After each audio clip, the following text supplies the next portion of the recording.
What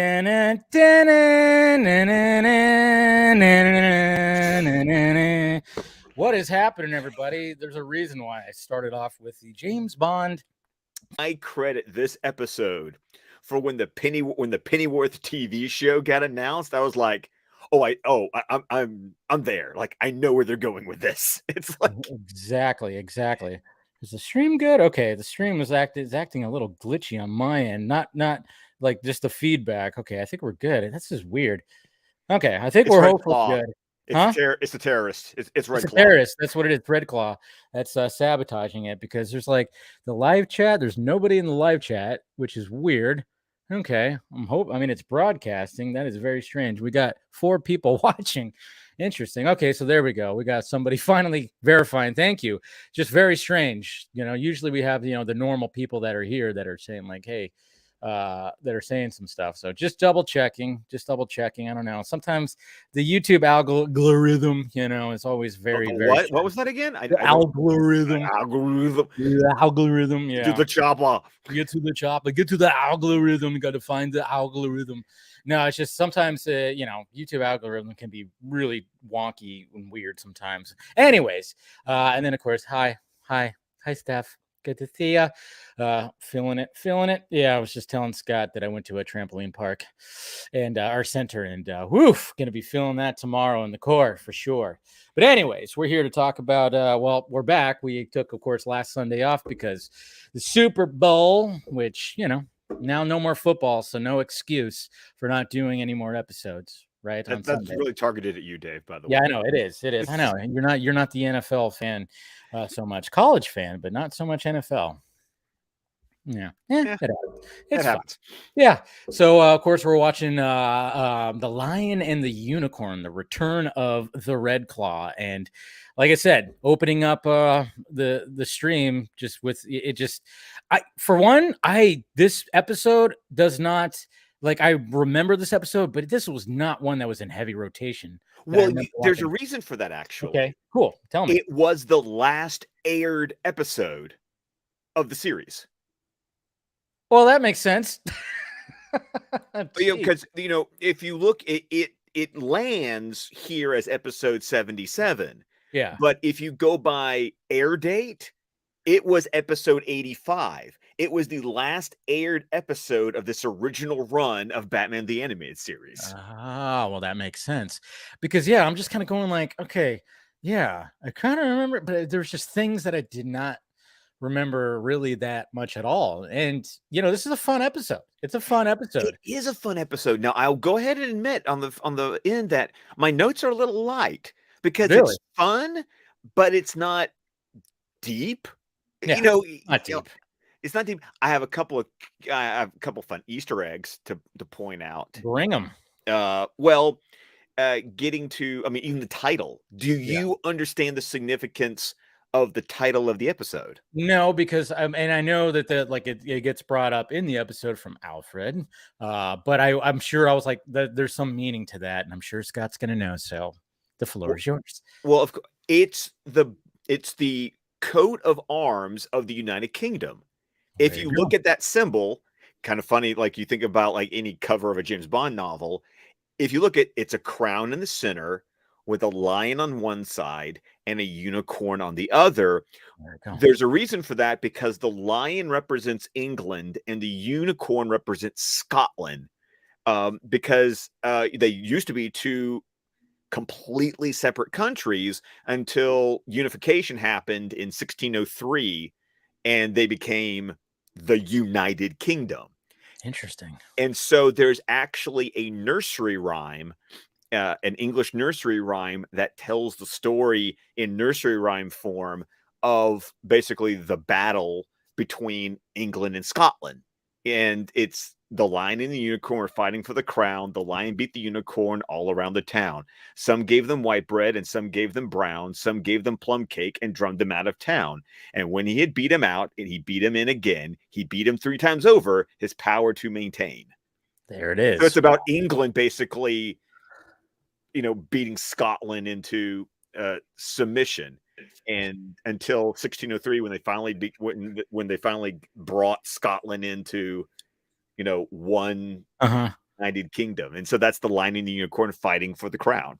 Wow. Okay, there you go. History lesson right there. See exactly what Mr. Yeah, history buff is, or historian. Exactly, right?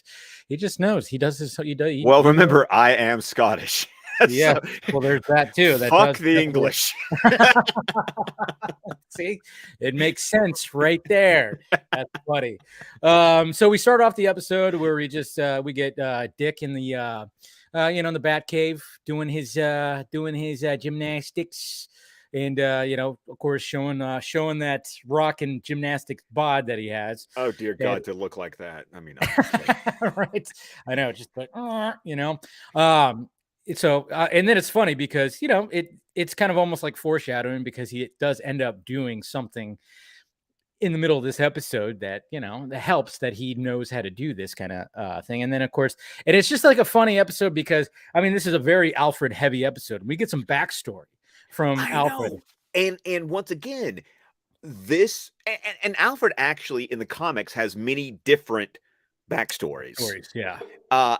This was my introduction to the idea that Alfred worked in British intelligence, which once again, as I alluded to earlier, kind of plays into the premise of the Pennyworth TV show that you can watch on HBO Max. I still haven't watched it yet. Obviously, it's kooky. Canceled. It's kooky, and that sometimes works against it in my taste. I'm still in the middle of season 2. But the idea that Alfred was a badass in his younger days is... Well, that's what they touched that with Gotham, which I really liked. I like the fact that they touched it in Gotham. So, but yeah, I never got into it, and now it got canceled. What, after 3 seasons? 3? Yeah, 4? Honestly, it's a shock that it even made it 3. But I know. Remember when they tried to change it to like the origin of Batman's? They did that for season 3 because it got moved to HBO Max. Because the first 2 seasons were on Epix, which God, it's so difficult.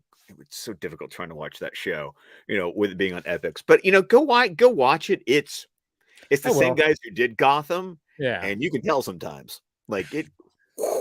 Yeah, I'll check it out. I'll do like a binge one of these days. Oh yeah, it's definitely worth a binge. Yeah, yes. Anything Batman, I'm on I've been doing actually a rewatch of the Batman cartoon, and I forgot how much I just dig that little version of that animated, which maybe we'll when we get done I think we need to visit it at some point. Yes. I think so. I think after we get done with some of the other animated stuff, we can jump to that one, because we have a lot of times, and we're still hoping that the Cape Crusader is going to land somewhere so we could talk about that damn show too. But there's a lot of animation stuff we could talk about for sure. But yeah, just getting back into that one, forgot how much I just enjoyed. They're small. They're like, anyways, we don't need to talk. We're talking about animated series right now, but we're talking about Alfred, which is talking about Alfred. And I love that he's dusting off the lint on the cave. Yeah. So because it's Alfred being Alfred. And, of course, Batman's like, come on, man. It's like, and then he tells Dick to like, hey, put some freaking clothes on. It's a damp, cold cave, like, what are you gonna do? You're gonna catch a cold or something like that. So we get Alfred being the Alfred that we know. It's him being the father. That's the thing, and that's always when Alfred, for me, is the best character, is when he's that father figure. Scott Snyder and Gary Capullo did that really well. I feel like in the New 52 Bat Run. And there have been others, like Michael Goff in the 90s movies, when he's the surrogate father. Yeah, I love it. Michael Caine too. Oh God, yes, Michael Caine. There's honestly, let's be honest, there's never been a bad Alfred. No, there really hasn't. Live action Alfred really hasn't. Whatever you feel about any of the live action movies, still, like, they seem to always nail Alfred, and they have these. The different actors that have played Alfred have just, and there's been different interpretations. Even Jeremy Irons. His interpretation was just like different as well, but it just worked so freaking awesomely well, But Ephraim in this series, I'm glad he got an episode to make him more than just the butler. Yeah. And even though they hint at what his past is, they still don't give you like everything. No, like there's like a brief little conversation that Batman and Robin have when they're about to get on the Batwing, which we'll get to. But yeah, that's pretty much it, you know. And then of course we have Freddy, cousin Freddy, who calls him up on the phone, and we're just like, all right, so we got this, and of course Alfred's like, what the hell is going on? We're like, I don't know. He hasn't heard from his cousin. He's suspicious. And of course, when we see the little hint of Red Claw, we don't fully see her, but we see her like in. But even as a kid, you're like, yeah, that's Red Claw. I mean, it's kind of she very. I mean, let's face it. She's a curvaceous woman, voluptuous, and she wears a tight red outfit. Red outfit, and it's kind of hard to not spot that. So even if you don't see her face, we know very much who it is right there. And then, by the way, Freddy is one of those voices that if I told you the name, you'd be like, who? Okay. But as soon as you pull up a photo of the guy, you're like, oh, he's one of those British that guys. Okay, what's his name? His name is Roy Doctrice. I'm probably mispronouncing the name. Doctrice. I know you didn't watch Game of Thrones, but he was one of his last things he did was he was a reoccurring character on Game of Thrones, but he also was an Angel. He was in Space 1999. He did a lot of BBC stuff. Oh yeah. Okay. Yeah. Oh yeah. 100%. He even says he was in Hellboy. Yeah. Hellboy 2, The Golden Army. Yes. Oh yeah. His face is very recognizable when I looked at him. The cutting edge. He was in Amadeus. Yeah. Oh yeah, he was Mozart's father in Amadeus. That's Leopold. He was Leopold. Yeah, that's right. Oh yeah, so he's been in a lot of things. Yeah, he's one of those like you nailed it. When I saw him, I'm like, oh yeah, I've seen this guy before. Okay, there you go. So that's who's voicing Cousin Freddy.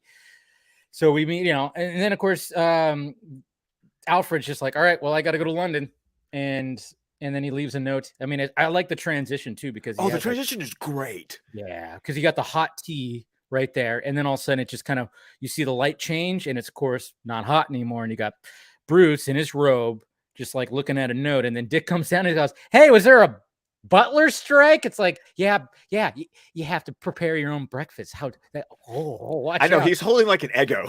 Yeah, I know he's holding like probably a frozen Eggo, like or something, I don't know, or a cold Eggo, a waffle, and it's just pretty funny. But yeah, so naturally, Alfred left that. He said he had to go to London and do some things. And and Dick has no idea about, I mean, Bruce, of course, knows his backstory, but Dick is like, he's just a butler. Like, that's what I kind of like. I like how Dick is so out. Like, he's just along for the ride and just kind of going like, how the fuck did I get into this like spy thing that was happening? He's like totally oblivious of what Alfred was capable of. I know, but when they do the transition to London, I love the fog effect they put on the animation. You could see it in the title card, like that. It's grainy as all hell. Like I thought that was sweet. I mean, I just love the choice on the animation for there because there were some wonky animation effects going on this episode, and then there was some excuse me, tickle in my throat. Some really awesome like whooshing, like. The way Batman moves in this episode was kind of cool. Well, there's a particular like sequence where I was like, that's badass. I think I know exactly what you're talking about. Yeah, I was like, that's sweet. But yeah, so we get to England, and then of course these two goons show up. Did you catch their names? What were their names? I totally did not. Oh, you honestly didn't pay attention to the GIF that I tweeted out. Their names are Bert and Ernie. Oh! Oh my god. I did not catch that. Wow. Oh man. I just and look at them and look at them, by the way. One's like really tall and skinny. Yes. It's like okay, so like the baby doll episode, we had two characters dressed like fucking Gilligan and the Skipper. Last episode that we talked about. So they were just when it comes to goons now, they're just like, how could we, how can we make it where, there's a good little Easter egg when it came to that? I did not catch their names. That is hilarious. But of course, Alfred is, suspicious because he's like, just the way, again, a good agent would catch these little clues of like, oh yeah, he doesn't like it. He doesn't like it when I'm called What is it? Alfie? Alfie, and then of course him calling him Freddy. It's like they don't like that their names, that they call they don't like that, which is also really funny because this isn't intentional because he hadn't been cast yet. But the Michael fact that Caine. Michael Caine Michael Caine, yeah, was plays Alfie. Alfred Yeah. later, and Oh, he was yeah. in that movie Alfie in the Yep. 60s. Yeah. Yeah, Yeah. exactly. Yeah, good little connection right there. But and then so he gets away from them, which because Alfred, hey, he's good with He's that. got some moves with that umbrella. I mean, Exactly. Yeah, you give the man an umbrella, he's got, give him a weapon, he'll do something with it. And then of course he calls Bruce from his room. And Bruce, of course, just answering the phone. He's in bed because obviously the time difference and everything. And then of course the goons, those two, the Bert and Ernie, they break in. Hey Bert, let's break. Yeah, sorry. I'm not gonna do those voices. Come on. I'll resist. I'll try. resist, I'll try resist. really I hard. will try very hard. But then of course they break in, and we get that whole that dramatic effect of the phone off the receiver hanging there and it's I swinging. love it's so cliche, but I love it Yeah, so much. Alfred, and you hear that Kevin Conroy, Alfred. Ugh. It's almost as good as that one time in Mask of the Phantasm when it's like, operator, I think Yeah. my party's been disconnected. Yeah, exactly. It's just there's something about it's you don't need to show what was happening. You just need to show that the phone, the receiver's right is off the hook and just dangling there, and somebody on the other line is just saying something. And There's there's just something so something much more dramatic than that than just like a cell phone laying on the ground. I love it. I love the exactly. cord because it like swings and there's Yeah, just I something so know. good about that. Exactly.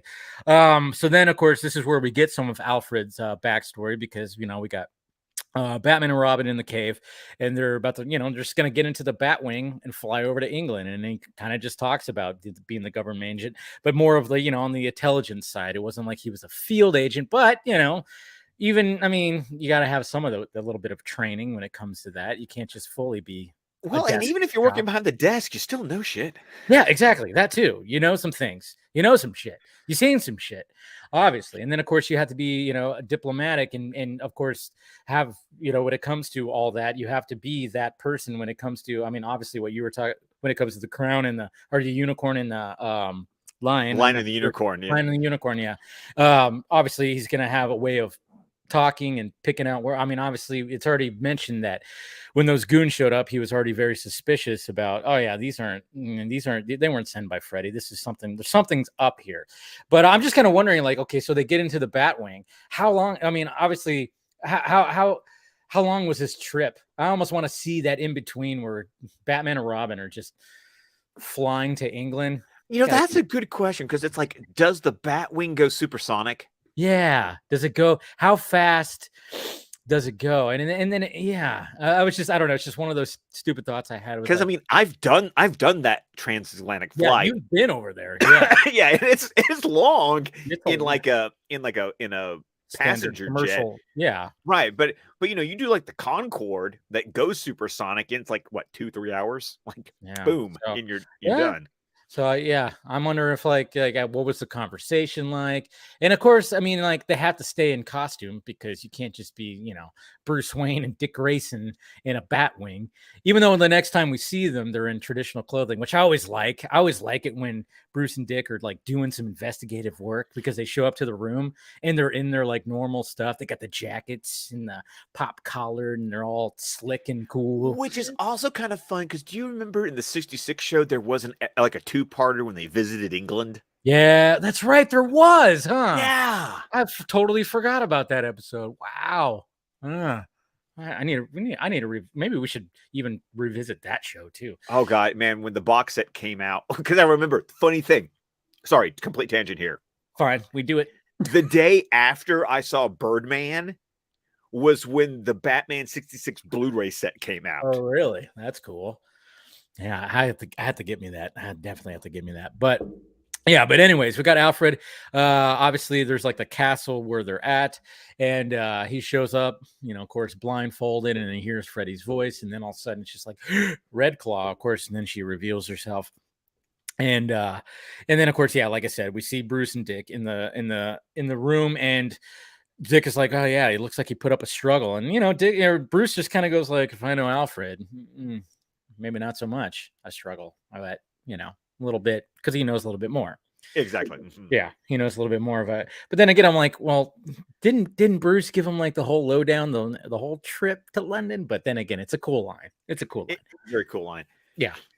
Yeah. So, and then of course, when they leave, those Bert and Ernie, they're of course they're on stakeout because they probably are like, obviously it's smart to be like, all right, maybe somebody's going to show up, and they see Bruce and Dick leaving, and then they follow them, and then of course we get that cool little foggy grain and everything with that, with how London is, and then they're trying to find him, and then they quickly, obviously the suits are underneath. Exactly. Yeah. Exactly. Obviously they're prepared, obviously.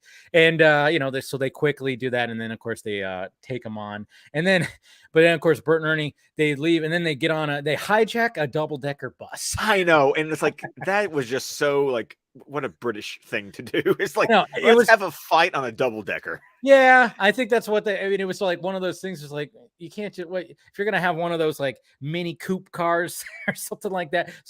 It just wouldn't be as cool.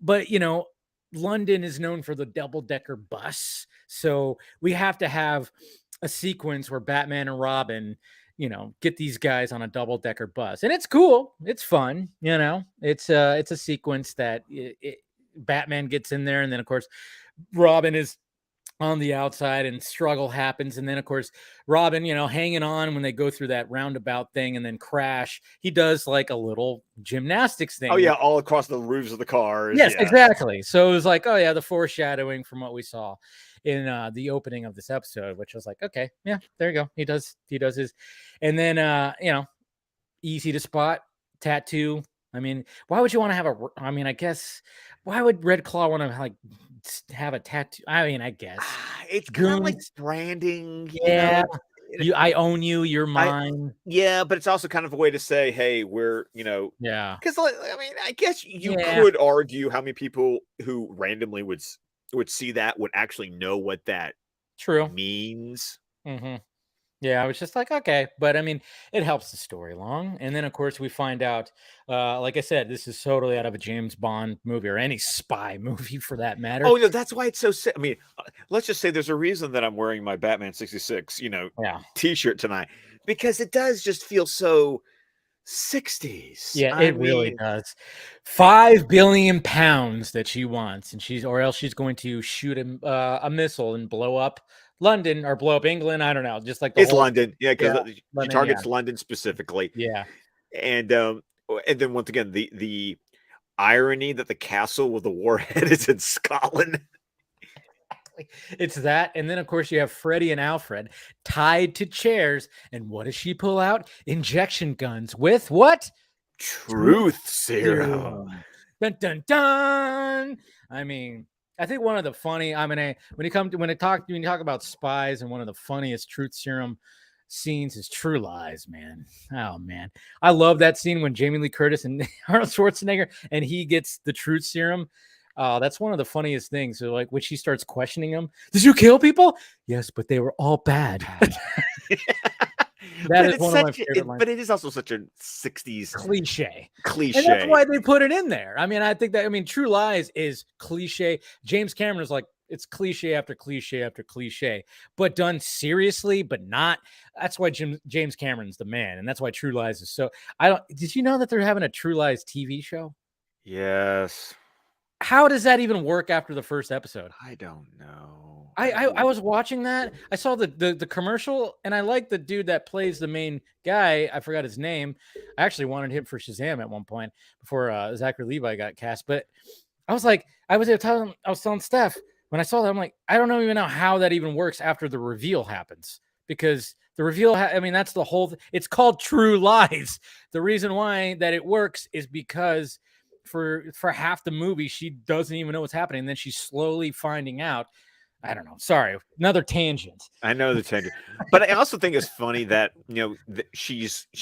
Red Claw's injecting Frederick and Alfred with the truth serum because they have basically two key authentication to two-factor authentication, something that Twitter doesn't have anymore apparently, to launch the missile. And Frederick gives it up like that. Yeah. And meanwhile, like Alfred is like trying so hard to. And it's funny is that if you pay attention, he is quoting literature. Like Yeah. I think the first thing he does is either I didn't confirm the first one because it's obviously nonsense poetry. Yes. Because Red Clive goes, and people wonder why they don't take Britain seriously because it's either Edward Lear or Lewis Carroll. I Yeah. think it's probably Lewis Carroll, but it's one of those like those what's called nonsense poets. Yeah. But this just shows you the fact that Alfred was working in the intelligence, department or whatever. And he probably knew, like, how do you fight when you get a truth serum put into you? And he just started like just using that to fight it as much as possible. Like he was resisting. And like you said, Freddie gave it up real quick. Alfred was like using techniques that he learned, that he gathered in his time there, to try to further it as much as possible, So then that helps because once he does give it up, it's not obvious right away. Did you notice that? Like, because she doesn't catch it. Yeah, yes. She doesn't catch so it. Like she thinks that he's still just saying all the gibberish stuff, but then it turns out it's like, oh right, he actually now it's taken effect, but it sounds just like what he was saying before. So smart Alfred. Well, Love think it. about it, because the first thing, excuse me, man, I got to get rid of this tickle. I know. Because the first thing he does is the nonsense poetry. Like I said, it's either Edward Lear or Lewis Carroll. Uh-huh. The second thing he does is he quotes Alfred Lord Tennyson's Charge of the Light Brigade. Nice. And then even the code itself, as I pointed out at the beginning of the stream, is a traditional English nursery rhyme. So it all just sounds like random poetry that he's been reciting. It would be funny if at some point he started doing the Solomon Grundy nursery rhyme, just to add to it. I know, but just smart Alfred. And then of course we have Batman and Robin that show up. I don't know exactly where did they show up at. I mean, obviously there's like the government heads that were like, you got the one guy in sunglasses. Like what? Oh yeah. Well, obviously it's unclear. The characters are credited as M, M2, and M3. Oh my God, of course. Yeah. So they're obviously all ministers. Like this is ministers. Now, because they just say Alfred helped with the British security services, we're never really sure exactly which security service, he worked for. Traditionally, in a lot of British spy stuff, you've got MI5 and MI6. Yeah. MI6 deals with international espionage. MI5 is an internal security service. So not quite equivalent to like, what like the FBI would do in America, but the fact that this is all happening on British soil, technically that would be under the purview of MI5. Okay. So it's probably the head desks of one or several intelligence services. They're like, oh shit. Yeah. And then they're like, oh shit, how did Batman and Robin get here? Like, what the hell? And then of course it's like one of those things like, hey, what the hell? And they talk about, Alfred, they talk about all that stuff. And then they're reluctant at first, but then they're like, well, fuck it. It's Project Excalibur. Here it is. Here's, they give them the lowdown. And then of course they do the disappearing act, which is great, especially when you're doing it with these guys, Oh yeah, when they're all just like, they're being very stiff upper lip British about everything. Exactly. So then of course, so when we go back to, of course, go back to the castle where Freddy and Alfred are with Red Claw, and we get the first code, obviously, like it was like an address, right? It was an address. Yeah, it was weird. Yeah, interesting for a launch code for the first one. And then of course there's the second one, and then Alfred just keeps on doing, the repeating thing. Like I said, he's trying his hardest to not succumb to the serum, like we were talking about. And then Batman and Robin show up in the castle, and it's just cool because you see, like, when they show up and they're obviously had to break in and they're, doing their thing. Obviously they show up in the water, they start taking out goons, but I just love the shot of like the soldier type dudes walking down the hallway. And then it's just like, they just swoop in and they're taking them out one by one. I just thought that was such a cool shot. Such a cool shot. Like, goddamn. And I they're love so it. quiet too. Yes. Just so quiet, so ninja-like, and just taking them out. And then, of course, more fighting happens, more gunfire. Like, again, it's just I total love Red strategy. Claw's reaction when she looks at the security camera going, Yeah. what the hell are they doing here? Exactly. And we're like, well, and meanwhile, we're all going, well, we know exactly why. You kidnapped his butler. That's what's great though, because it's like, yeah,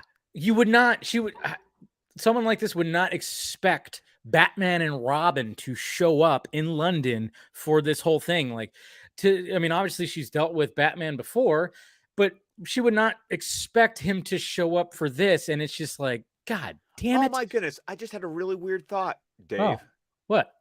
Because once again, we've been watching these episodes in production order. Yeah. But if you go by air order, Red Claw was in the first episode aired. Red Claw was in the last episode aired. Wow. That's a weird little bookend right there.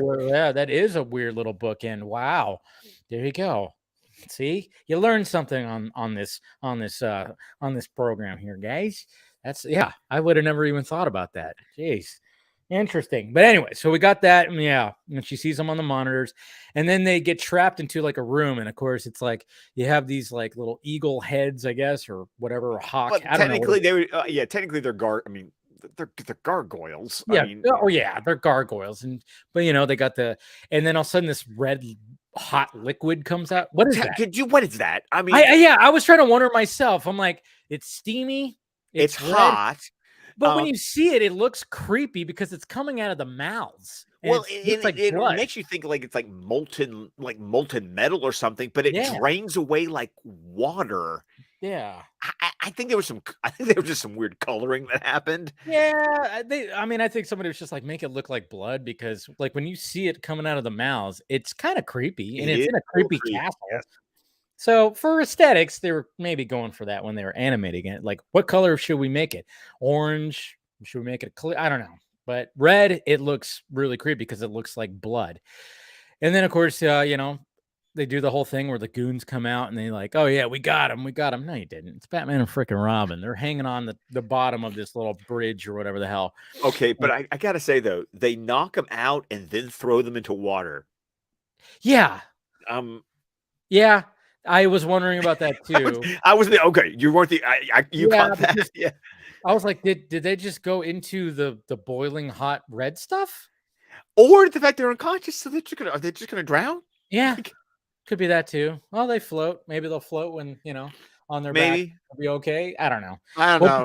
We'll assume that, I don't know what standards and practices thought. We don't have the camera shot that shows them like, yeah, we just hear the sound effect of splash. So, they're fine. They're fine. Those guys are fine. Quoting Zack Snyder. Those guys are fine. So, and then of course we get the typical ransom video from Red Claw, talking about the £5 billion, or else London's going to go up in a blaze. And then, by the way, interesting. She said, "There's 5 plagues, fires, even the Blitz." So I'm like, oh, okay. So we've at least established that World War II has happened in this world, and it's happened in the past. There you go. Even though the aesthetic of this looks like it would happen during World War II. Right. That's true. And then, of course, she's still trying to get the second coat out of Alfred. She smacks him, does that whole thing. But then, of course, he's just saying, the lion and the unicorn are fighting for the crown, the lion and and he's just like repeating it. And then she finally realizes, oh, that's what it is. Punches it in, and sure enough, that's what it is. It's like, yeah. We get the real dramatic target, London. Yes, exactly. And then of course the whole, it is very dramatic. And then there's like, and then I love this shot right here too, because you got like a knock at the door, and then of course there's like, and they open it, and there's like a goon that's just like, boom, and then he lands on the ground, and then like a bunch of smoke bombs just fall out of his jacket. I'm like, that's cool. That's Batman. That's so Batman. Right, yes. Yeah. So then, of course, smoke fills the room, and then Batman and Robin come in and start just taking out the guys. And then, of course, there's a bunch of machine gun fire and everything. Even Red Claw is like, Well, because she's like, there's only one way to the room, you know. in which she, of course, escapes. And then I love this this next part right here, because we got out, in the room where Alfred and Freddy were. You got this one woman that's holding them up there, and then Robin just peeks in and goes, because he sees that Alfred escaped, and then just knocks her over the. And then he says, and then what does Robin say? He says, like, I thought you were just good at dusting. I forgot what the line was.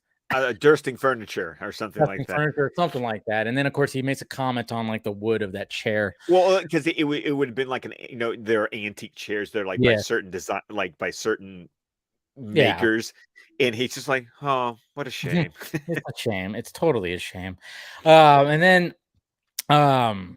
then, of course, she locks the door and then prepares for the launch and everything. And then this is the clip, because obviously the launch is happening. We get that whole thing where the missile shoots out of one of the, the towers of the castle, which is so, we've seen that before, where it's just a missile right there. And so it launches. And then it's like, how are you going to stop this? And then just the way that, and this is how this is the clip I want to show, because it's so cool, because I love how there's no music. Yes. No freaking music. So it's so dramatic like that. And there's just something about that when you have not the music that needs it. You just have the sound effects of what's happening. Oops, hit the wrong thing right there. All right, here we go. So I'm going to share it. It's just, I don't know. I just really thought this was cool right here. So here we go. There we go.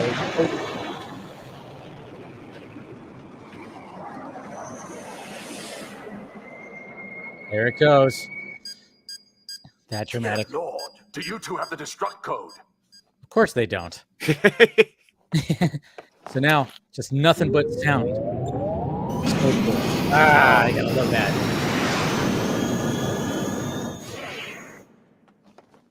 Like that. So dramatic. Yeah. Get it. It's gonna get it. Boom! Oh yeah, he gets that little right there. A G-force. I love that.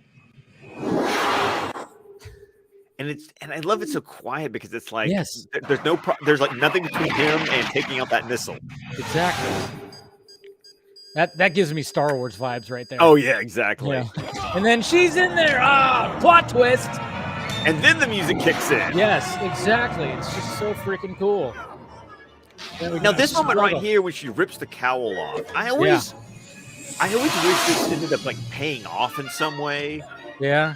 Because she doesn't get to actually see his face. Because he totally ejects her ass. Ejects her. Like, oh boy. Yep. Good luck swimming. Again, does she survive? Well, no, she does. But I also love the fact that he was so close to the surface of the water that they animated the fact that the parachute never would have actually like had time to like deploy. Yeah. And then it's like we get the dramatic like, yeah, get it. Damn.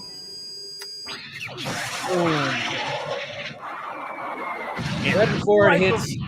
Right before it hits Big Ben. Yeah. Right before it hits Big Ben. Okay, can I ask a really stupid, nitpicky question? Okay. Batman is like, no guns. But I'll put missiles on the Batwing. I'm just... I know. There's always that question, too. It's like, with every iteration of Batman, it's like, okay, so if he puts missiles on the Batwing, what is he going to actually use that to do? Like, I mean, obviously, no guns, but this is like a different... it's not a gun, but it's a projectile. Projectile that's going to cause some damage. Yeah. But I guess, I don't know. I'm not complaining. I'm not complaining. It's just one of those, there's some people who just like, the people who like die hard, like go to the mat about the whole no guns thing, which I completely get. Oh yeah. And even this Batman is a no guns Batman. He never even has guns on the Batmobile. But I always think about this episode when he's got the missiles on the Batwing and just like, just never know what's going to happen. It's never, and I know we like talked about on the Vox stream when it comes to like the Flash trailer, we're going to get some Batwing missiles shooting out of that we saw in the trailer, and you even said like, yeah, some Top Gun style. Yeah, but that's okay because that Batwing, that Batman had freaking Gatling guns on. Yeah, total artillery on even the Batmobile and everything. I know some people even gave like shit to the Batfleck Batmobile that had the gun on the fucking hood. It's like, well, you're taking on parademons. You're gonna have to do that. You're just So I gonna just have thought it's just a thought because that was always such a cool ending to this episode. Like when I think about this episode, I usually end up thinking about that scene of Batman flying the Batwing to shoot down the missile. Like it's one of the and just to have them without the cowl just yeah. makes it even more like dramatic. I really liked how that wrapped up, and then of course how the episode wraps up is like Freddy going like, hey, to Alfred, like, hey, you want to come out of retirement? And Alfred's like, you know what? I'm content on looking after these two chuckleheads. Well, and I also making love the off- fact that he was like, and go back to silver certain pay grade. Yeah, because most likely Bruce is paying Pay him a lot more than the British totally government better would. than what they were doing. So yeah, but cool little ending right there. But yeah, it's a fun little episode. It's like again, it's just one of those that I'm like, God damn, I like just I don't remember this episode that much when I was watching it. I'm like, little things popped out, but I went, this was not in heavy rotation. Not in heavy rotation. Well, like I said, because it was literally at the very end. Crazy. I mean, even when I look at where we are, even in production order, Dave, we're only 8 episodes away from the end of the original run. Yeah, it's crazy. I know. The first season was just 65 episodes, and then it got shorter and shorter, and then we're getting 20 for this season. Yeah, and then we get into the Batman and Robin adventures, right? No, we're in the Adventures of Batman. We are. Robin. Yeah, that's right. They already changed all that, and then we're getting into the new Batman adventures. That's what it was. Yeah. So we get the different animation. We get yeah, which is funny because I know we'll get into this when we actually get into season 3, because it's sometimes called Batman Gotham Knights. Sometimes it's called the new Batman Adventures. It's more, I think it's officially, because even the action figure I showed on the vodka stream on Friday, it's labeled as the new Batman Adventures, but you never saw that title on the episodes because those episodes always got packaged as part of the Superman Batman adventures. Like you even got that new title sequence that combined the two characters by the time you got to those episodes. Yeah, it's interesting. So yeah, like I said, it's just like one of those, and that's pretty much all I got to say about that. I don't know if you have anything else. I don't really. We threw all our knowledge down already. Yeah, I think we did. So what we got next week? Oh, okay. It is an episode that is I have enjoyed a lot. Showdown. I'm totally not even. I'm blanking on this one too. Oh man, Jonah Hex. Oh, that one. Okay. Yeah, the episode that gets narrated by Ra's al Ghul. Yeah, and it's it's a great. I love it. It was my introduction to Jonah Hex. Jonah Hex. Mine too. I had no idea about this character until this episode. Man, that's going to be a good one to revisit because I'm like trying to think of it. I mean, I could picture what he looks like, obviously, but I'm trying to. He's even the key. He's even the preview art. Yeah, on HBO Max. Look on HBO Max. Yeah, because I remember when I was looking through that, I was like, oh yeah, that episode. But I just the title didn't. So make sure you guys watch that. We'll be on next week for sure on Sunday, same bat times, same bat channel, talking about that episode. So go ahead, send us off, Scott. Well, of course, you can find me on Twitter at ScottDC27. You can find my podcast, the DC Squadcast, wherever podcasts can be found. We're on Vero, Facebook, YouTube, with the entire network of shows at squadcastmedia.com. Go ahead and subscribe on your podcatcher of choice. This week, we will be releasing another episode of our Scene by Scene series. But the question is it Man of Steel or The Batman? Subscribe to find out. And of course, we are a fan-supported network, so head on over to patreon.com/squadcastmedia, where you can get over 400 pieces of exclusive content for $5 a month, which, as I've been saying, will include our upcoming reviews of Spider-Man 3 and Barbed Wire. Nice. Spider-Man 3. I watched it last night. Whew. It was you know, like I said, there's still good things. There's good things in it, but man, there's some bad things in it. Yeah, there is. For sure. Yeah, for sure. Anyways, guys, smash that like, thumbs up. Make sure you subscribe to the channel. Do all that stuff. Follow me on all the sock meds down below. And then yeah, like I said, if you want to get yourself a Batman Fan-Animated Stream t-shirt, hey, it's in the Film Junkie closet down And below. it is so comfortable. So And form comfortable. and slimming. Yes, slimming. It makes you look good. Tri-blend. It's a good fabric. Anyways, all right, guys. We'll see you next week. Talk to you later.